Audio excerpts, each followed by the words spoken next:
اور آمدن میں اضافہ صنعتی ترقی کے بغیر ممکن نہیں۔ سرمایہ کاری میں اضافے کے لیے اقدامات حکومت کی اولین ترجیح ہیں۔ وزیر اعظم کا صنعتی ترقی کے حوالے سے سفارشات پیش کرنے کا خیر مقدم۔ وزیر اعظم سے وزیر اطلاعات سندھ شرجیل انعام میمن کی ملاقات، سیاسی صورتحال پر گفتگو۔ شہباز شریف کی بنوں میں امن کمیٹی کے دفتر پر فتنہ الخوارج کے حملے کی شدید مذمت۔ مرکز اور صوبوں کے درمیان وسائل کی تقسیم کے حوالے سے قومی مالیاتی کمیشن کا اجلاس 4 دسمبر کو طلب۔ ذرائع کے مطابق نئے قومی مالیاتی ایوارڈ کے لیے تجاویز پر IMF سے مشاورت کی جائے گی۔ NFC ایوارڈ میں مرکز کا حصہ بڑھانے کا بھی مطالبہ کیا۔ اجلاس میں NFC کے TORs طے کیے جائیں گے۔ وفاقی وزیر خزانہ محمد اورنگزیب کی زیر صدارت اجلاس میں چاروں صوبائی وزراء شریک ہوں گے۔ IMF نے مرکز اور صوبوں کے درمیان محاصل کی تقسیم کے فارمولے پر نظر ثانی کا مطالبہ کیا۔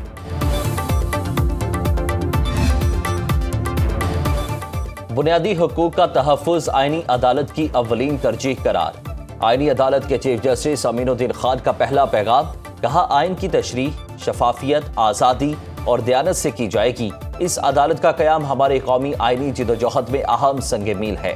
ہر معاملہ آئین کی بالادستی، انصاف کے اصولوں اور منصفانہ انداز میں نمٹایا جائے گا۔ عدالت کا کردار صرف قضائی نہیں بلکہ مقدس امانت ہے، جو قوم کے شہریوں کو زندگیوں، آزادیوں اور امنگوں پر براہ راست اثر انداز ہوتی ہے۔ اپنے ادارہ جاتی سفر کے آغاز پر ہمارا عزم ہے ایک ایسا عدالتی فورم قائم کیا جائے جو دیانت، غیر جانبداری اور علمی بصیرت کی اعلیٰ مثال ہو۔ وفاقی آئینی عدالت میں انفارمیشن ڈیسک قائم، ویب سائٹ کا بھی اجرا۔ فلپائن اور پنجاب کے مابین اشتراک کار مزید مضبوط بنانے پر اتفاق۔ وزیر اعلیٰ پنجاب مریم نواز سے فلپائنی سفیر کی ملاقات۔ دو طرفہ تعلقات، سرمایہ کاری، موسمیاتی تبدیلی، دفاعی تعاون اور عوامی روابط پر تبادلہ خیال۔ مریم نواز کی فلپائنی سرمایہ کاروں کو پنجاب میں سرمایہ کاری کی پیشکش، مکمل تعاون اور سہولیات کی یقین دہانی۔ پاکستان اور فلپائن کے مابین MOUs اور دفاعی تعاون کا معاہدہ تعلقات کو نئی جہت دے رہا ہے۔